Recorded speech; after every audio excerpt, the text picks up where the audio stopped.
Hello, hello, j'espère que tu vas bien. Bienvenue dans cet épisode. Aujourd'hui, je vais te raconter une petite story time bien sympa qui m'est arrivée pas plus tard qu'aujourd'hui. Du coup, si tu ne me connais pas, je suis photographe depuis quelques années maintenant et je suis sur Instagram depuis environ 3 ans.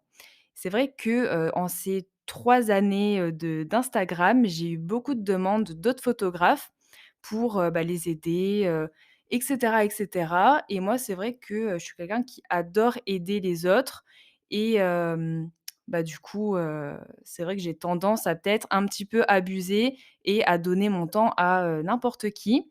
Mais enfin bref, là, je vais te raconter du coup une histoire d'un gars qui, venait énormément me demander de choses et je crois qu'il est venu me demander des trucs pendant, bien, 6 mois, peut-être même plus.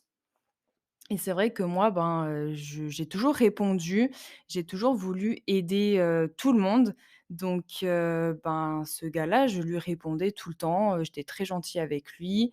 Voilà, un coup, c'était il me demandait un avis, pour, ses photos, un coup, il me demandait, mon avis sur, une idée qu'il avait eue. Il me demandait: «Oui, comment est-ce que tu fais ça? Où est-ce que je peux trouver ça?» et cetera et cetera et je lui ai même fait profiter de mon réseau professionnel et personnel puisque je lui ai recommandé, des modèles, pour, tel ou tel projet, enfin voilà et donc voilà, pendant j'ai dit 6 mois, mais à mon avis, c'est plus. Il venait très régulièrement, me voir. Je pense qu'en tout, il a dû venir me voir, bien, une vingtaine de fois. Bon, peut-être que j'abuse un peu, mais voilà, à chaque fois, j'ai toujours été très, très cool avec lui et puis un jour, c'était au début de l'année, là, il vient me voir, il me dit: «Ouais, salut, besoin d'une info s'il te plaît, c'est urgent. Où est-ce que tu fais faire tes box?» et en fait, moi, à cette époque-là, j'avais fait une offre de Saint-Valentin avec justement, une box en bois, tout ça, enfin un truc hyper romantique, un truc qui me ressemble vraiment, quoi et là, je me dis: «Waouh, le mec, il abuse un peu», enfin, je veux dire, moi, j'adore aider tout le monde, mais à un moment donné, tu sais, tu peux faire tes recherches quand même, tout ça et je vois qu'il a mis une story donc par curiosité, moi, c'est pas quelqu'un que je suivais, hein, mais quand on parle avec quelqu'un, on peut voir s'il a mis une story. Donc par curiosité, je vais voir ce qu'il a mis et là, je vois que le mec, il a pondu exactement la même offre que moi. Genre avec le shooting, avec la box et tout et il avait le culot de venir me demander où est-ce que je faisais mes box, quoi. Donc là, je me suis dit: «Non, mais là, je peux pas ne rien dire». Je suis quelqu'un de très gentil, mais je j'aime pas qu'on fasse ce genre de choses et du coup, je lui ai répondu. Je lui ai envoyé un petit message bien sympa. Voilà, j'ai été ferme, mais j'ai jamais manqué de respect à qui que ce soit, j'aime pas du tout ça et du coup, je lui ai envoyé un message, je lui ai dit: «Par contre, je vois que tu as fait la même offre que moi, heu, OK, il y a aucun souci, on peut, s'inspirer les uns des autres, mais à un moment donné, tu as le culot de venir me demander des choses pour, me recopier quoi, entre guillemets» et enfin voilà, j'ai été ferme, mais j'ai pas été méchante ou quoi que ce soit et je lui ai dit: «Voilà, tu es chef d'entreprise, à un moment donné, il va falloir te sortir les doigts du cul». J'ai pas dit comme ça, j'ai mis les formes, mais c'est ce que j'ai pensé. Tu peux pas être chef d'entreprise et aller choper les infos à droite à gauche. Je sais pas, tu prends ton ordinateur, tu ouvres, internet, tu tapes et tu trouves, comme j'ai pu le faire moi et du coup, j'envoie ça, je le bloque et le mec, il est venu sur ma page Facebook pour me dire: «Oui, heu tu m'as manqué de respect, je n'accepte pas qu'on me parle comme ça et en plus, je ne fais pas de concurrence déloyale parce qu'on n'est pas dans la même ville». Mais en fait, à aucun moment j'ai parlé de concurrence, déloyale. Je dis juste que tu as pompé mon offre et qu'en plus tu as le culot de venir me demander, où est-ce que je me fournis et du coup, je vois ça, donc on se bloque et tout et hier, en allant faire l'essence, je retrouve une carte bleue du coup dans la machine, donc je mets un post sur, un groupe Facebook, qui est local, c'est-à-dire, qui réunit tous les «habitants» entre guillemets de Menton, de là où j'habite et je poste sur ce groupe: «Oui, j'ai trouvé une carte bleue, nin nin nin», tout ça.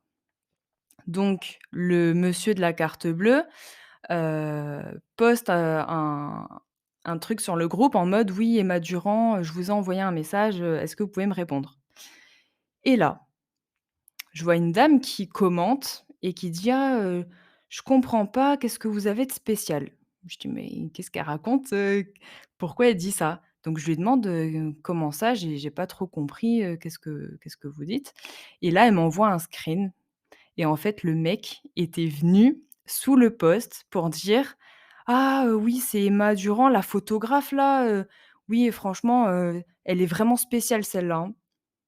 Et là, je suis restée vraiment en mode: «Mais le mec, ça fait quoi, 3 mois que ça s'est passé, heu, je sais pas, passe à autre chose», tu vois?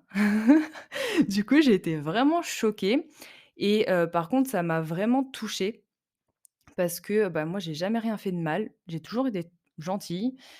Je l'ai aidé pendant des mois et là, il vient casser du sucre sur mon dos dans un groupe public avec plus de 15 000 personnes qui sont toutes dans ma ville. Donc potentiellement des clients, enfin des gens qui pourraient me connaître et en fait, je me suis rendu compte qu'il s'est ridiculisé tout seul puisque, il y a une dame, que je connais pas du tout, qui connaît même pas l'histoire, qui est venue, qui a pris ma défense, qui lui a dit: «Mais, qu'est-ce que tu racontes, pourquoi tu viens dire des trucs comme ça? La personne, elle a juste rendu une carte bleue à quelqu'un», tu vois? Et en fait, ça m'a appris plusieurs choses.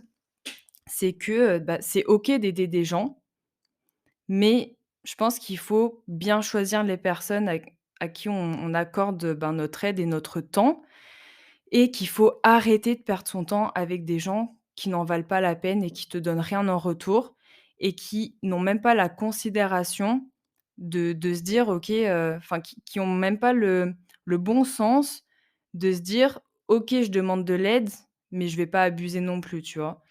Et ça, c'est un truc que j'essaie de mettre en place de plus en plus dans ma vie, c'est vraiment de mieux choisir les personnes à qui j'accorde, mon temps et de l'aide. Ensuite, la chose que j'ai appris, c'est que si tu restes droit et fidèle à tes valeurs, tu n'as pas à stresser de ce qu'on peut dire sur toi, puisque, ben, l'énergie des gens parle pour eux. Et là, ça a été le cas puisque le mec, il s'est ridiculisé tout seul en essayant d'être méchant, en essayant de nuire à ma réputation et en fait, ben, il y a une dame qui a pris ma défense alors qu'elle connaissait même pas l'histoire. C'est que vraiment son énergie a parlé pour lui. Ensuite, troisième chose que j'ai appris, c'est que les gens qui parlent mal de toi te rendent service. Puisque ce gentil monsieur, m'a valu des demandes d'amis, dont une personne qui est intéressée par mon travail.